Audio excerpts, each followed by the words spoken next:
कल आपने जहाँ पहिया है पाठ है आधा पढ़ा था, उसका शेष भाग आज पढ़ेंगे।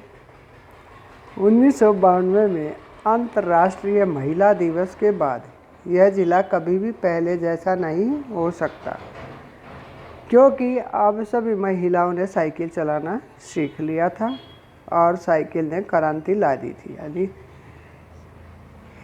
हैंडल पर झड़ियाँ लगाए, घंटियाँ बजाते हुए साइकिल पर सवार 1500 महिलाओं ने पुडुकोट्टई में तूफान ला दिया।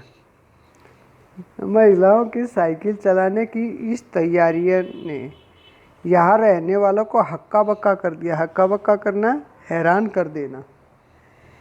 इस सारे मामले पर पुरुषों की क्या राय थी? इसके पक्ष में आर साइकिल्स के मालिक को तो रहना ही था, क्योंकि वह उस इलाके का अकेला साइकिल डीलर था और उसे अपनी साइकिलें बेचनी थी। इस कारण उसने उनका समर्थन किया। किसने किया? आर साइकिल्स के मालिक ने।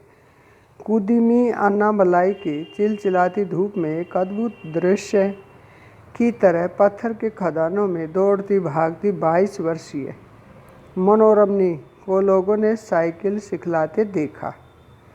उसने मुझे बताया, हमारा इलाका मुख्य शहर से कटा हुआ है अर्थात बहुत ही दूर है। यहाँ जो साइकिल चलाना जानते हैं उनकी गतिशीलता बढ़ जाती है। साइकिल चलाने के बहुत निश्चित आर्थिक निहितार्थ थे। इससे आय में वृद्धि हुई। यहाँ की कुछ महिलाएं अगल बगल होता आसपास के गांव में कृषि संबंधी अथवा अन्य उत्पाद बेच आती हैं। साइकिल की वजह से बसों के इंतजार में वे होता खर्च होने वाला उनका समय बच जाता है। तो अब क्या हुआ कि आसपास के गांव में अपने सामान बेचने जाती हैं, उन्हें बस का इंतज़ार नहीं करना पड़ता है। दूसरे, इससे इन्हें इतना समय मिल जाता कि ये अपना सामान बेचने पर ज़्यादा ध्यान दे सकती हैं। तीसरे, इससे एक या अधिक इलाकों में जा सकती है। अंतिम बात यह है, अगर आप चाहें तो इससे आराम करने का काफ़ी समय मिल सकता है। जिन छोटे उत्पादकों को बसों का इंतज़ार करना पड़ता था, बस स्टॉप पहुंचने के लिए भी पिता, भाई, पति, बेटों पर निर्भर रहना पड़ता था।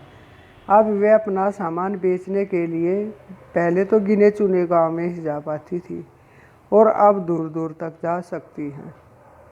फिर उन्हें बच्चों की देखभाल के लिए या पीने का पानी लाने जैसे घरेलू कामों के लिए जल्दी ही भागकर घर पहुंचना पड़ता था। अब जिनके पास साइकिलें हैं वे अपना सारा काम बिना दिक्कत होता परेशानी के कर लेती हैं और उनका समय भी बच जाता है। इसका अर्थ यह हुआ कि अब आप किसी सुनसान रास्ते पर भी देख सकते हैं कि कोई युवा माँ साइकिल पर अपने बच्चे को बैठाए पीछे कैरियर पर सामान लादे चली जा रही है।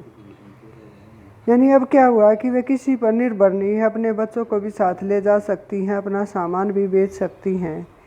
वह अपने साथ पानी से भरे 2 या 3 बर्तन लिए अपने घर या काम पर जाती देखी जा सकती हैं।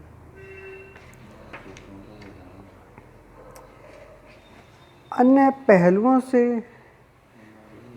ज़्यादा आर्थिक पहलू पर ही बल देना गलत होगा, क्योंकि हम देख रहे हैं ना अर्थ संबंधी यानी पैसा। साइकिल प्रशिक्षण से महिलाओं के अंदर आत्मसम्मान की भावना पैदा हुई। यह बहुत महत्वपूर्ण है। फातिमा का कहना है कि बेशक यह मामला केवल आर्थिक नहीं है।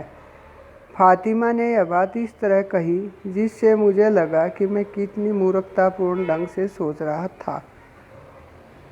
उसने आगे कहा, साइकिल चलाने से मेरी कौन सी कमाई होती है? मैं तो पैसे ही गंवाती हूँ, क्योंकि वह किराए पर साइकिलें लेकर चलाती थी।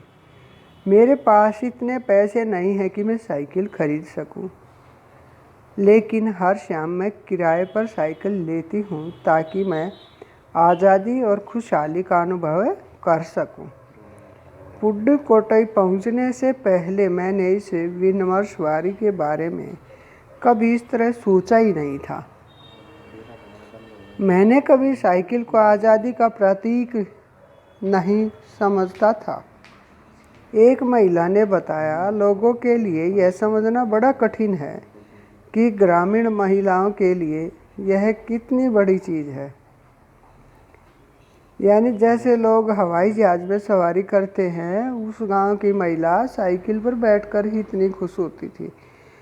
लोग इन पर हंस सकते हैं, केवल यहाँ की औरतें ही समझ सकती हैं कि उनके लिए कितना महत्वपूर्ण है। जो पुरुष इसका विरोध करते हैं वे जाएं और टहलें, क्योंकि जब साइकिल चलाने की बात आती है वे महिलाओं की बराबरी कर ही नहीं सकते।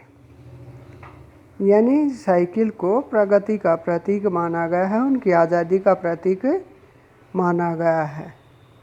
और वे सभी महिलाएं साइकिल चलाना सीख गई थी। तो बच्चों ये पाठ समाप्त हुआ, जिसे आप ध्यानपूर्वक पढ़ोगे और समझोगे। धन्यवाद।